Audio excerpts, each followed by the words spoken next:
지난 시간에 공부했던 바를 리뷰하는 시간을 갖도록 하겠습니다. 주기도문에 대한 네 분의 신학자들의 견해, 또 평가 이런 것들을 지난번에 살펴봤는데요. 이분들의 공통적인 그 결론은 첫 번째로 주기도문은 암송용 기도문이 아니다. 우리가 막 이렇게 암기해가지고 암송하고 하는 그렇게 하는 암송용 기도문이 아니다. 두 번째로는 기도 활동이나 프로그램이 아니다. 기도 활동이나 프로그램이 아니다. 세 번째로는 모든 기도의 모델이 된다. 주기도문이 모든 기도의 모델이 된다. 네 번째로는 기도는 삶이고 삶은 기도여야 합니다. 기도는 삶이고 삶은 기도여야 합니다. 병행 공부 들어가기 전에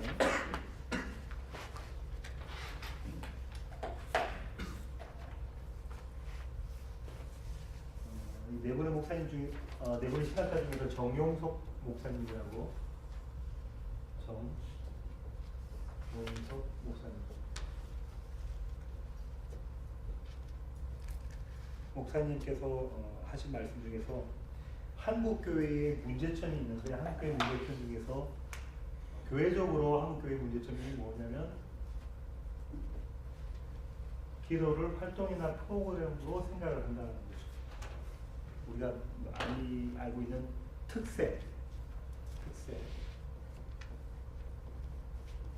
특세가 뭐의 약자죠? 우리 애들은 모르죠. 특별 새벽 기도 특세. 또 24시간 릴레이 기도. 이런 거 많이 교회에서 합니다. 그죠? 오늘 몇 시부터 몇 시까지는 제가 기도하고, 그 다음에 몇 시부터 몇 시까지는 화성형 기도하고, 릴레이. 특별 새벽 기도나 24시간 릴레이. 또 100일 특별 기도. 이건 교회에서만 하는 게 아니라 절에서 많이 하는 특별 기도. 이런 것들을 하는데, 이런 것들이 자칫 잘못하다가, 모두 이게 다 부정하는 건 아니고, 자칫 잘못하다가 이런 여기에서 말씀하고 있는 기도 활동이나 프로그램이 될 수가 있다. 기도 활동이나 프로그램이 될 수가 있다. 두 번째로는요, 저는 참 기도할 때, 특별히 기도할 때, 말씀 전할 때도 마찬가지지만, 기도할 때 이렇게 참 버벅거립니다. 버벅대고, 이렇게 유창하게 기도를 못해요. 그래서 김영수 목사님이 오늘 또 조금 전에 기도하셨는데, 기도할 때마다 부러워요. 이렇게 목소리 톤부터 시작해가지고 울리는 목소리에서 그 구사하시는 그 단어들이나 어휘들 이런 것들 참 부럽습니다. 제가 뭘 느끼고 있는 거냐면, 기도 잘했으면 좋겠다. 기도 잘했습니다. 김영수 목사님이 그렇다는 말씀이 아니라, 기도의 전문가가 되고 싶다. 개인적으로는 기도의 전문가가 되고 싶다. 교회적 문제점이고요. 개인적 문제점은. 이 전문가면 성경적 의미에서 기도의 전문가면 좋은데, 그게 아니라 다른 사람들 앞에 드러나는 모습 가운데서 기도의 전문가가 되고 싶다. 기도 잘하고 싶은 욕망이 있습니다. 그런데 이것도 잘못된 거죠.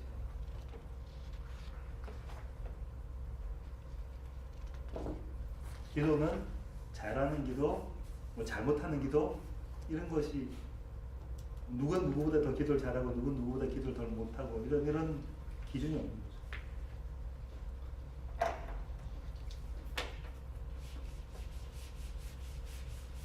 그래서 지난번에 이 네 분의 신학자들과 목사님들의 견해들을 쭉 살펴봤는데, 요약하면 이 네 가지다.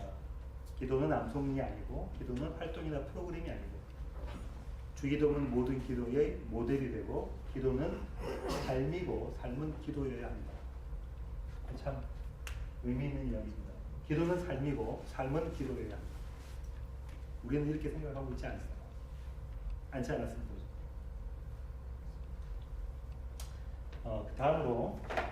그 다음으로 저희가 살펴봤던 것이 무엇이냐면, 병행 본문에 대해서 주기도문이 나와 있는 본문이 복음서가 두 군데 있습니다. 그죠? 어디하고 어디죠? 질문을 제가 합니다. 그 앞에 있는 뉴스들 긴장하시고 어디하고 어디 있습니까? 수연이 지난주에는 막 이렇게 대답을 잘했는데요. 마태복음하고 누가복음에 나와 있습니다. 마태복음과 누가복음에. 근데 누가복음의 제1독자, 누가복음의 제1독자 누가복음을 쓴 기자인 누가가 누구를 겨냥해서 이 누가복음을 썼냐면 이방인을 젠타일 이방인을 독자로 해서 누가복음을 썼습니다. 근데 이 이방인들은 기도를 모르는 사람들이었고 그 기도를 모르는 사람들에게 이렇게 기도하는 것이 성경적인 기도입니다라는 것을 가르쳐주기 위해서 썼다. 반면에 마태복음은 제일 독자가 유대인이었습니다. 그래서 기도를 하던 사람들인데 현재까지 잘못된 기도를 드리고 있던 사람들에게 바른 기도, 바른 기도라는 것은 이런 것이라는 것을 가르쳐주기 위한 목적으로 썼다. 이렇게 학자들은 이야기하고 있습니다.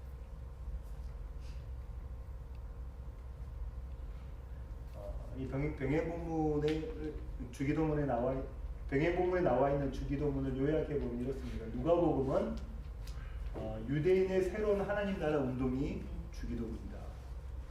그리고 다시 말해 주기도문은 예수 공동체의 아이덴티티, 정체성이다. 반면에 마태복음은 제자의 삶의 중심이며 따라서 하나님 나라의 제자로서 살아가는 방식이 된다. 주기도문이 하나님 나라의 제자로서 살아가는 방식이 된다. 이렇게 요약해 볼 수가 있겠습니다. 지금부터는 조금 더 마태복음에 나와 있는 주기도문, 우리가 지금 현재 사용하고 있는 주기도문에 대해서 조금 더 살펴보도록 하겠습니다. 지난주에 말씀드렸던 것처럼 마태복음이 주기도문이 나와 있는 데가 어디냐면 산상수훈이라고 했습니다.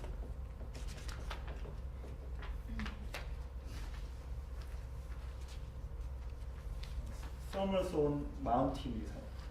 산 위에서 예수님께서 설교하셨던 것입니다. 팔복부터 시작하는데요. 마태복음 5장에는 팔복부터 시작을 하는데 지난번에 말씀드렸던 것처럼 이 구조 자체가 샌드위치 구조라고 돼 있다고 말씀드렸습니다. 샌드위치 구조에서 물론 빵을 중요시 생각하시는 분도 있지만 대부분이 다 내용물이 중요한데 샌드위치 구조에서 가장 핵심이 되는 것은 가운데 위치하고 있는 것이 핵심이 되는 것입니다.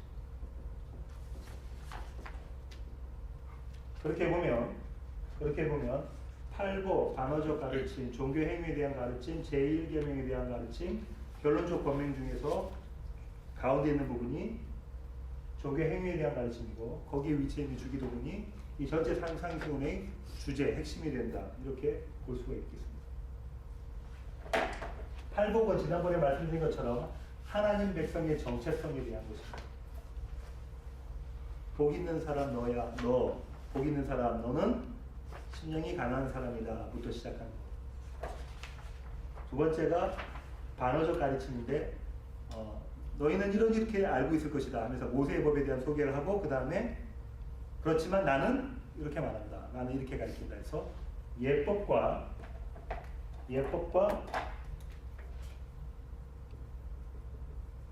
세법을 비교시켜주면서 이 예법은 모세로부터 주어진 예법, 세법은 예수님께서 말씀하신 세법. 이 예법에 대해서 재해석을 한 세법을 주시고 이 세법이야말로 온전한 법, 완전한 법 이렇게 말씀하고 있죠.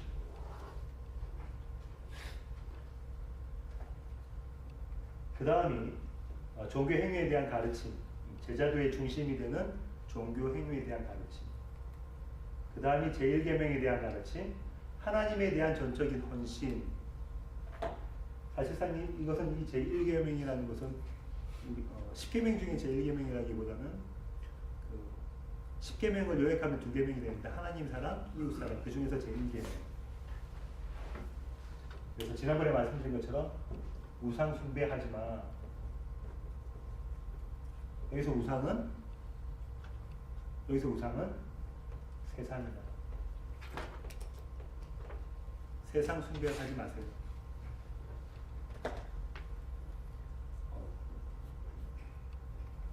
그 다음이 맨 마지막인 결론적인 권면이 성도의 행위의 열매.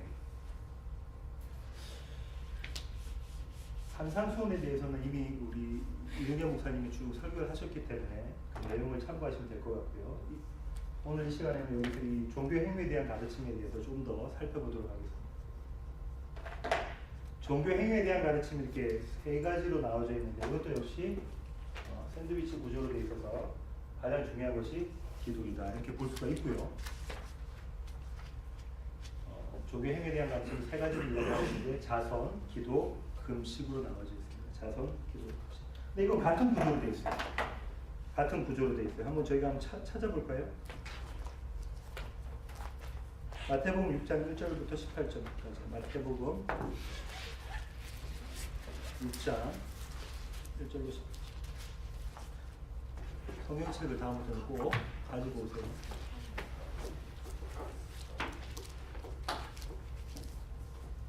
어떤 형식으로 되어 있습니까? 6장 1절부터 구제에 대해서 나와 있고 5절부터 기도에 대해서 나와 있고 16절부터 금식에 대해서 나와 있는데 어떤 구조로 되어 있나요?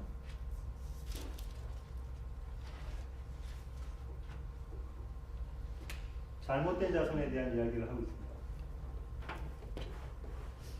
잘못된 자손. 그리고 잘못된 기도.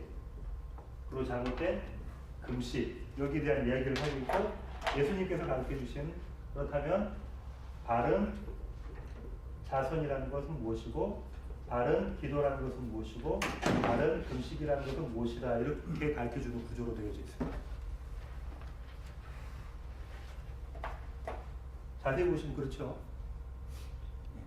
그런데 보통 이 잘못된 자선, 잘못된 기도, 잘못된 금식 요 나머지 2가지, 이 3가지 다 무엇을 다루고 있냐면 위선을 다루고 있어요. 위선. 영어로는 히포크라시죠. 위선을 다루고 있는데 기도만 여기 나와 있는 내용이 잘못된 것이 2가지가 있습니다.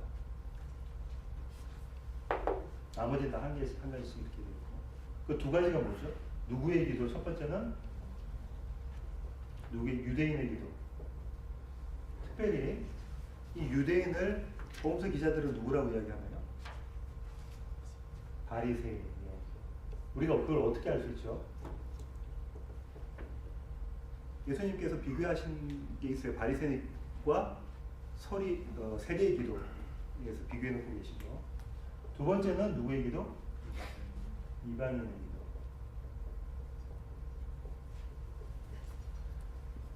유대인 바리새인의 기도는 무엇이 잘못됐다고 하시는 겁니까? 외식했다. 다시 말하면 위선이다.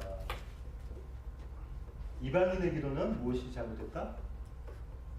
중언부언하고 있다. 중언부언이란 말은 계속해서 되풀이해서 되풀이해서 이야기하고 있는 그런 기도하고 있다. 연불하듯이 되풀이해서.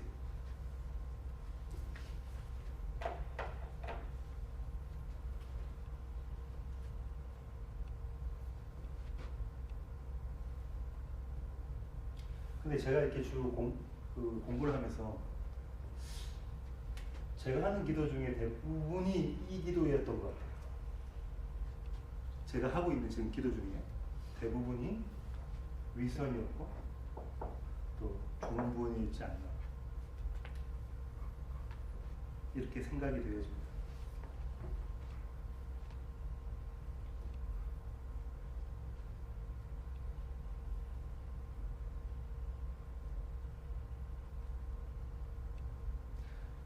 설교하시는 한국의 유명한 목회자 중에 한 분이신데 제가 성함 말씀드리지 않겠습니다. 집회를 하실 때 제가 들었던 설교인데 동영상으로 제가 봤던 설교인데 그 내용이 뭐냐면 어떤 자매가 결혼을 앞두고 있는 어떤 자매인데 그 자매가 어떻게 기도해야 할까요? 라고 그 목사님한테 여쭤보니까 그 자매에게 구체적으로 네가 생각하고 있는 배우자상, 당신이 생각하고 있는 배우자상에 대해서 구체적으로 열거를 하고 그 열거한 것을 하나님께 아뢰라. 그렇게 기도에 대해서 조언하는 것을 들었어요.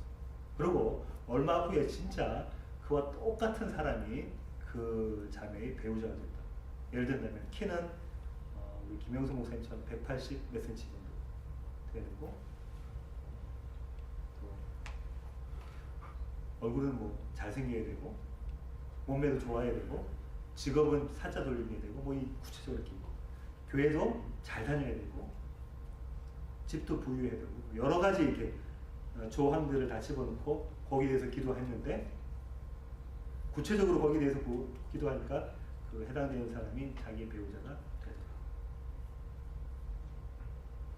근데 그런 기도가 바람직한 기도인가 이렇게 살펴보면 예수님께서는 그런 기도 아니고 잘못된 기도이다. 근데 사실 솔직히 이야기하면 우리 기도 생활 가운데 얼마나 많은 그런 기도를 우리가 드립니까?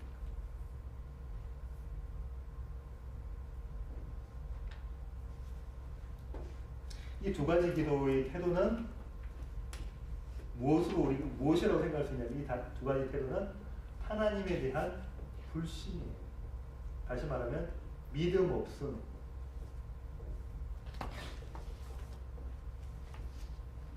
왜냐하면 여기는 벌써 중심이 하나님이 아니에요. 바리새인의 기도는 내가 벌써 하나님 된 거죠. 내가 그 자리에 선 거. 여기에서 기도는 뭔가요? 여기서 기도는 어떻게 보면 하나님이 막연한 사람, 막연한 분이에요. 그냥 우리가 정한수 떠놓고 비나이다 하는 것처럼 어떤 하나님이 어떤 분인가를 모르는 막연한 상태에서 비는 거. 또 어떤 부분은 자신이 원하는 것을 하나님 들어주세요라고 비는 거. 그런 기도. 얼마나 많이 이런 기도를 드리고 있습니까? 우리가 스스로. 예수님께서는 이런 기도는 잘못되었고 너희는 이렇게 기도하지 말아야 된다라고 말씀하시면서 그 다음에 주기도문은 우리에게 주셨습니다.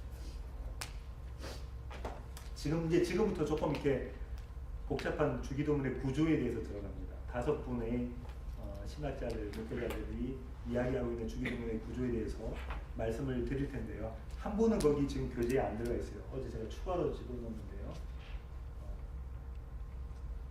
한번 살펴보도록 하겠습니다.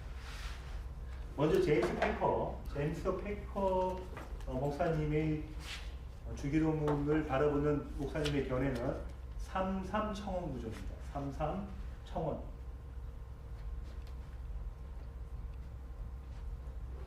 청원이라는 말을 우리 스웨덴은 아나요?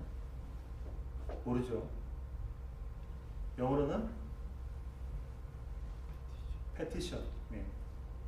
리퀘스트하는 페티션 그런 3 청원 구조를 되어있다 해서 첫 번째 제일 윗부분을 시작에 부러움 이게 3이고 이것도 3이에요. 그래서 두 번째는 하나님 중심의 3가지 강구, 인간 중심의 3가지 강구, 그 다음에 끝맺는 찬양 이런 구조로 주기도문은 되어져 있다 이렇게 보고 계십니다.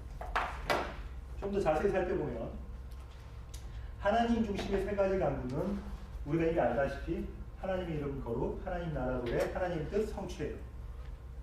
앞에 있는 이 작은 책에 있는 주기도문을 한번 보세요, 같이.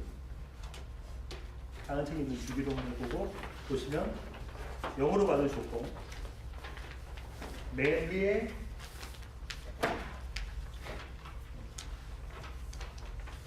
시작에 물음이 있었고 하늘에 계신 우리 아버지, 그 다음에 하나님 중심 3가지 강구, 인간 중심의 3가지 강구, 그 다음에 끝맺는 찬양, 나라와 권능과 영광이 영원히 아버지의 것입니다. 이렇게 있는데 그 첫 번째 하나님 중심의 3가지 강구가 하나님 이름 거룩, 하나님 나라 도래, 하나님의 뜻 성취인데 하나님의 이름 거룩이라는 것은 결국은 기도 드리는 사람이 하나님을 거룩한 분이라고 인정하는 것이라 이렇게 패커 목사님은 말씀하십니다. 하나님을 거룩한 분으로 인정하는 것이다. 다시 말하면 하나님을 하나님으로 인정하는 것이다. 이런 사람들은 뭘 드릴까요? 하나님 앞에 예배를 드립니다.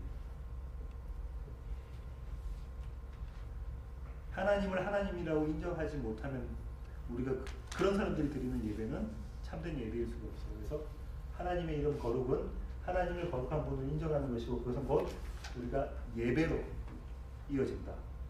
이렇게 말씀하고 있습니다. 두 번째로 하나님 나라 도래는 하나님의 권능이 구원을 통해서 공적으로 드러나는 것이다. 하나님의 권능이 구원을 통해서 공적으로 드러나는 것이다. 다시 말하면 우리의 삶 가운데서 하나님의 구원이 이루어져 가고 있는 것, 그것이 결국 하나님 나라가 오는 것이다. 이렇게 말씀하고 있습니다. 세 번째로 하나님의 뜻 성취는 하나님의 모든 계명과 의도가 완전히 이루어진 것이다. 하나님의 모든 계명, 하나님의 계명 두 가지로 요약된다고 그랬죠, 그죠? 하나님 사랑, 이웃 사랑, 그 계명과 의도가 완전히 성취되어진다.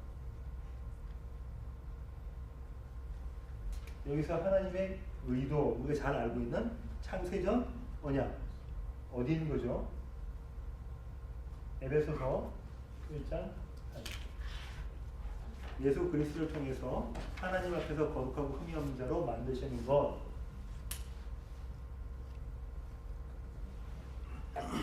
이것이 제임스 패커 목사님이 말씀하시는 하나님 중심 세 가지 강구이고, 다음으로 인간 중심의 세 가지 강구는 이렇게 세 가지가 있는데, 양식의 공급, 죄의 용서, 시험과 시험하는 자로부터의 보호.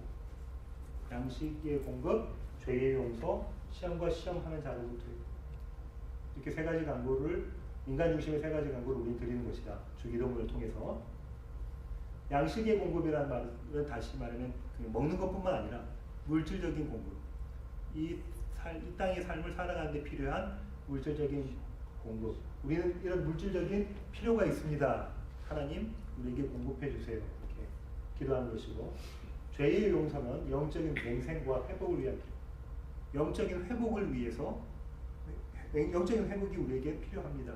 이 고백을 하는 것이고, 셋째로 시험과 시험하는 자로부터의 보호는 인도와 도움을 위한 필요. 하나님 우리를 인도해 주세요. 우리를 보호해 주세요. 이런 인간 중심의 세 가지 강구를 드리는 것이다. 주기도문의 후반부가. 두 번째로 김세윤 박사님의 견해입니다. 지금 플로 대학에 계시고요. 한국이 나온 세계적인 신학자라고 말씀하고 있는 김세윤 박사님의 견해는 13청원 구조입니다. 13청원. 먼저 이름 부르고 그 다음에 당신 청원이 있고 우리 청원들이 있고 성령. 영어로 한번 볼까요? 여기 있는 거 영어 잠깐 보세요.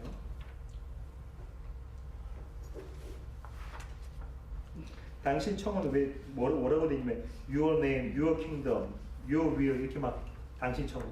그 다음에 어떻게 되냐면 our 이렇게 되어 있죠. 그래서 한 가지 당신 청원과 세 가지 우리들의 청원으로 구성되어져 있다. 그래서 13청원 구조라고 김세윤 박사님은 말씀하고 계십니다.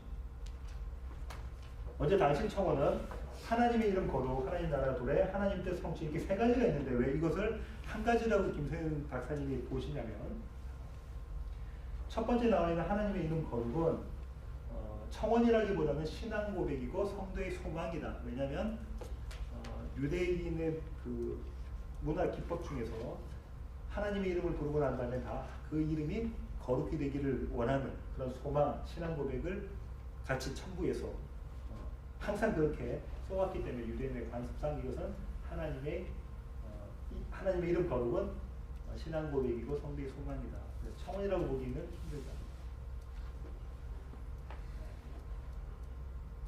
그리고 이 하나님의 뜻은 하나님의 나라의 도래에 대한 부연 설명이다. 다시 말하면 하나님 나라와 하나님의 뜻은 같은 것이다 이렇게 설명하고 있습니다. 한번 찾아볼까요? 마태복음 7장 21절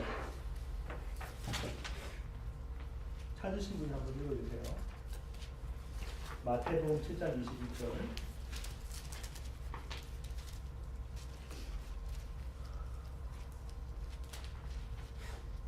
찾으신 분이 한번 읽어주세요. 나더러 주여 주여 하는 자마다 다 천국에 들어갈 것이 아니요 다만 하늘에 계신 내 아버지의 뜻대로 행하는 자라야 들어가리라. 예, 뭐라고 이야기되어져 있냐면 하나님의 뜻, 그다음 하나님의 나라 두 가지를 이렇게 보여주면서 이것은 같다. 결국은 하나님의 뜻 성취라는 말은 하나님 나라의 도래에 대한 것과 같아서 결국 이 당신청어 세 가지는 하나님 나라, 하나님의 나라로 귀결된다. 이렇게 이야기하고 계십니다. 그래서 당신청어는 하나이다. 주기도문을 통해서 우리가 하나님께 드리는 이 당신청어는 결국은 하나님 나라의 도래를 바라는 것이다. 이렇게 말씀하고 계십니다.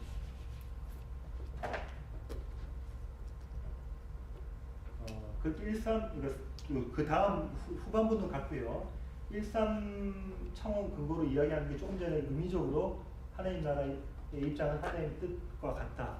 그것 때문에 그렇고요. 두 번째로는 이건 헬라의 어법적인 이유 때문인데요. 전반부는 접속사가 없어요. 근데 후반부는 접속사 카이가 붙어 있어요. 카이가 영어로는 엔드입니다. 그릭 카이가 영어로 엔드인데 그 엔드가 다 붙어 있어요. 우리가 여기 지금 주기도문에 보시면 오늘 우리에게 일용할 양식을 주시고 하고 엔드 붙어 있고 우리가 우리에게 잘못한 사람을 용서해 준 것 같이 우리 죄를 용서해 주시고 하고 엔드 붙어 있고 이렇게 엔드가 다 붙어 있다. 그래서 첫 번째 거는 의미적으로 하나이고 세 번째 후반부는 세 가지이다. 그래서 13청원 구조이다. 이렇게 보고 계십니다. 이 두 가지 이유를 가지고.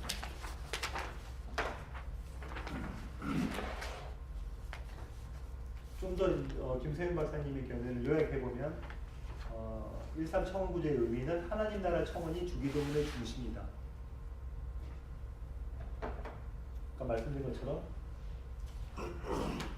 당신 청원 이 결론이 뭐였냐면 하나님 나라에 대한 거고 두 번째 우리 청원이 있었는데 이것은 하나님의 나라를 도래를 위한 것이다. 왜냐하면 마태복음 6장 33절에 먼저 그의 나라와 그의 의를 구하라 하였기 때문에 주기도문에서 이야기하고자 하는 것은 하나님 나라의 도래이다. 이렇게 말씀하고 계십니다.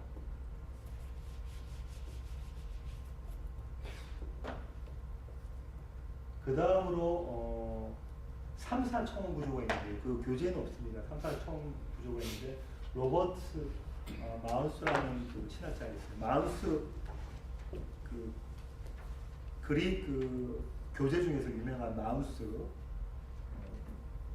신학자인데요. 그분은 3, 4청원 구조라고 이야기하고 있습니다. 전반부는 하나님과 하나님 나라와 관련된 세 가지 청원이고 후반부는 성도의 삶과 관련된 네 가지 요청이다.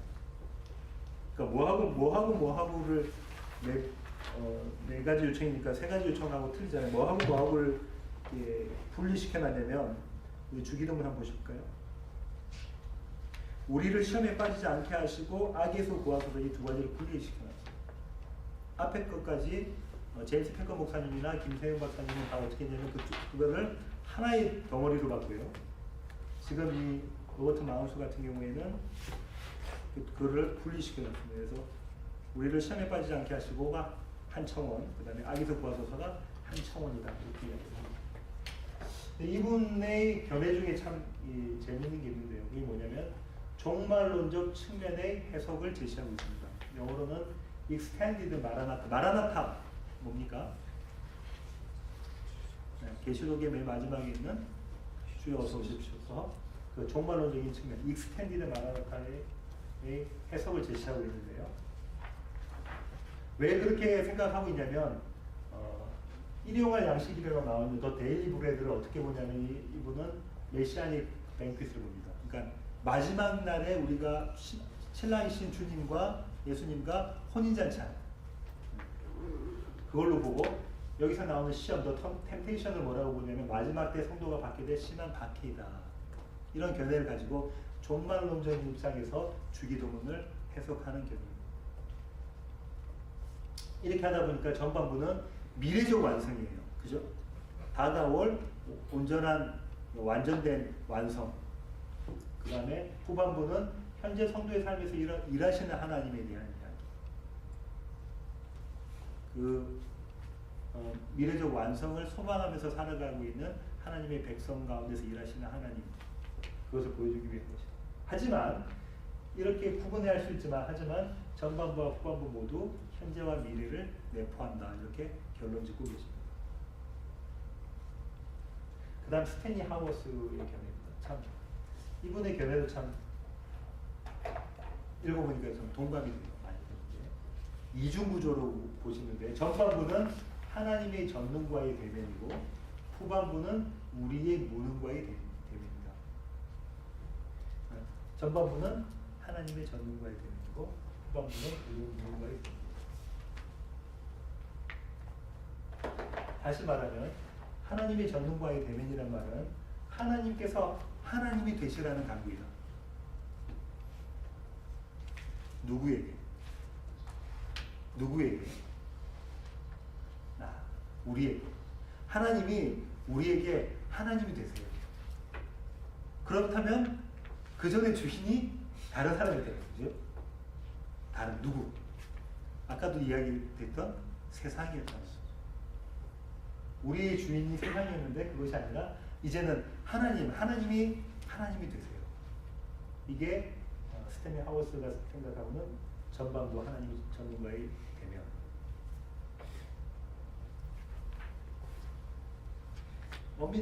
엄밀히 따지고 보면 이거는 스탠리 하워스의 책의 맨 앞부분에 나와 있는 프레드릭 뷰코너라는 사람이 있는데 그 사람의 그 견해를 가지고 와가지고 서문의 이야기를 하고 있거든요. 그 서문에 대한 대신 이제 스탠리 하워스가 거기에 동의한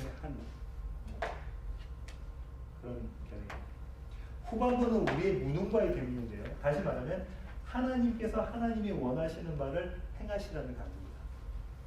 우리가 원하는 바가 아니라 하나님께서 우리에게 하나님께서 원하시는 바, 우리가 원하는 바가 아니라 하나님께서 원하시는 바를 행하십시오.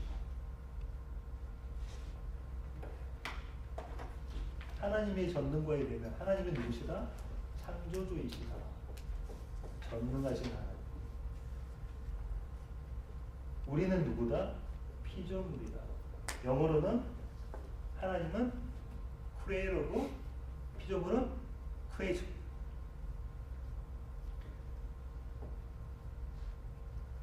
또 하나님은 누구시다? 구원자이시다. 하나님은 구원자이시고 우리는 구원이 필요한 피구원자이다.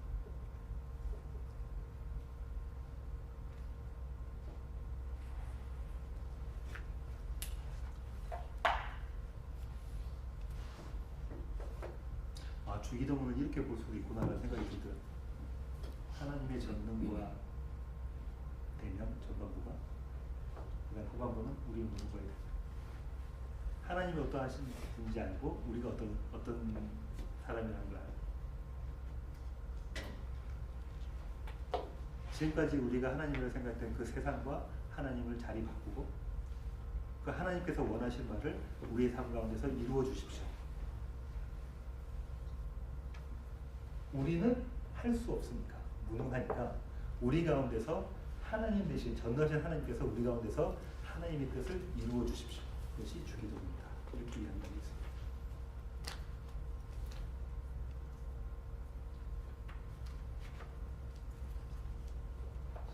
그러면서 이제 스탠리 하우스 박사님이 이렇게 말씀해요. 이러기 위해서는 우리에게 무엇이 필요하다? 필요한 게 뭐냐면 용기이다. 우리에게 필요한 것은 용기이다. 왜냐하면 용기 없는 사람들은 이렇게 할 수가 없다는 거예요. 하나님을 하나님으로 모시고 우리 가운데 하나님, 우리의 뜻이 아니라 하나님 뜻을 이루어 주십시오라고 할 수 없기 때문이라는 거죠. 근데 제가 이제 조금 더 첨언을 하자면 이 용기는 누가 주시는 것이다? 이 용기마저도 하나님이 주시는 것이다. 그 스탠리 그 지난번에 말씀드린 것처럼 하워스 박사님 이렇게 말씀하시죠. 예수님께서 우리를 부르시지 않았다면 우리는 결코 하나님의 백성이 되는 그 대열에 들어가지 않았을 것이다. 다시 말하면 주님께서 용기 주시지 않으셨다면, 이 용기는 다른 말로는 뭐라고 얘기할 수 있을까요? 다른 말로는 믿음. 나의 믿음이 아니라 하나님께서 주신 하나님의 믿음. 이렇게 이야기 하고 계십니다.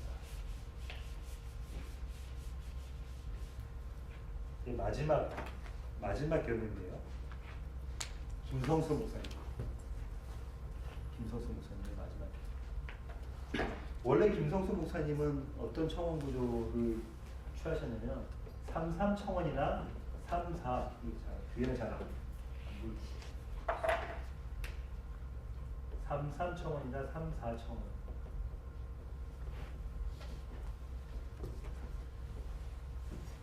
목회의 초창기 때는 이런 구조를 취하셨어요. 구조 입장.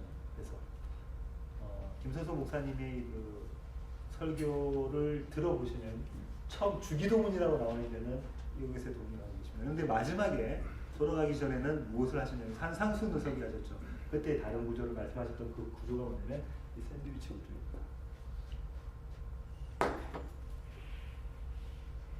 요렇게 샌드위치로 되어져 있다. 제일 중요한 게 뭐다 그럼? 네? 일용할 양식이 제일 중요하겠죠? 왜냐면 제일 가운데 있는 거니까. 일용할 양식이 가장 중요합니다. 근데 이 일용할 양식을 여기서 이제 다른 신학자들과 김영성 목사님이 견해가 틀린 게 뭐냐면 이 일용할 양식이 우리의 물질적인 필요, 우리가 먹고 입고 마시고자 하는 물질적인 필요에 대한 것이 아니다. 이 일용할 양식은 하나님의 말씀이다. 하나님의 말씀.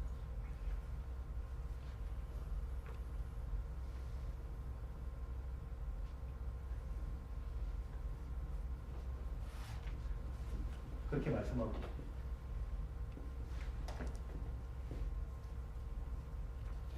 이 구조라는 얘기는 다시 말하면 나중에는 이것과 이것이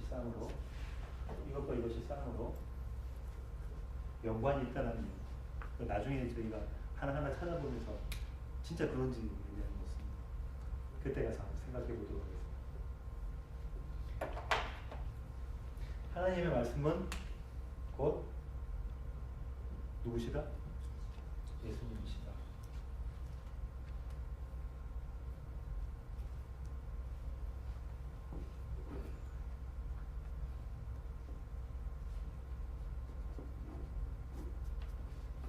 아주 획기적인 해석입니다. 지금까지 우리 일용할 양식 이렇게 하면 우리는 현재의 삶을 살아가고 있는 우리에게 이 세상에서의 물질적인 필요를 하나님 공급해 주세요 라고 생각했는데 김성수 목사님은 그거 아니다. 초창기에는 그렇게 말씀하셨어요. 근데 목회 마지막 때는 그거 아니다 라고 말씀하셨어요. 그렇게 말씀하신 근거가 있어요. 그 근거가 뭐냐면 문맥의 전후를 고려한 상황적인 의미입니다. 그러니까 항상 그 김 목사 말씀하실 때는 어떻게 말씀하시냐면 그 본문만 보지 말고 그 본문 전후를 쭉 살펴보면서 본문을 이해해야 된다. 다시 말하면 나무만 보지 말고 숲을 보면서 그 나무를 봐야 된다. 이렇게 말씀하고 계시는데 첫 번째 그 상황적 문맥을 전후를 고려한 상황의 의미가 뭐냐면 마태복음 6장 7절로 8절 한번 볼까요? 마태복음 6장 7절로 8절.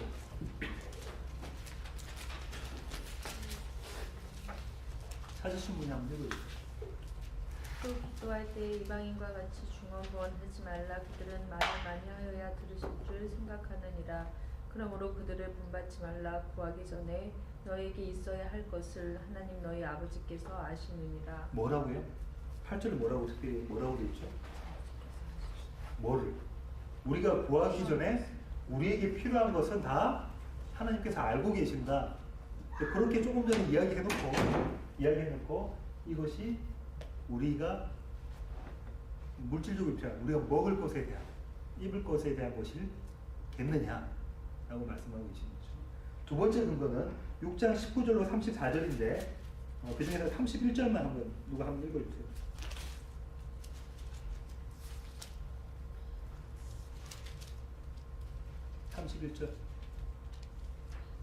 찾으신 분 읽어주세요.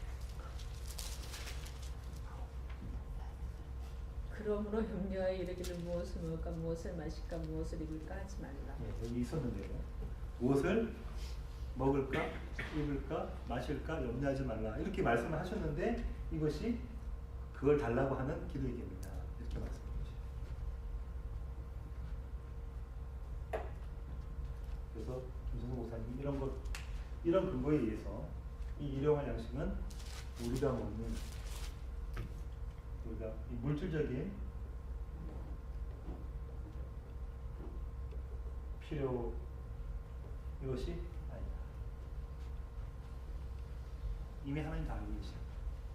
우리에게 필요한 우리에게 공급해 줘야 될 것이 무엇인지 다 알고 계시니까 그것 아니고 이것은 말씀이고 하나님의 말씀이고 다시 말하면 예수 그리스도시다.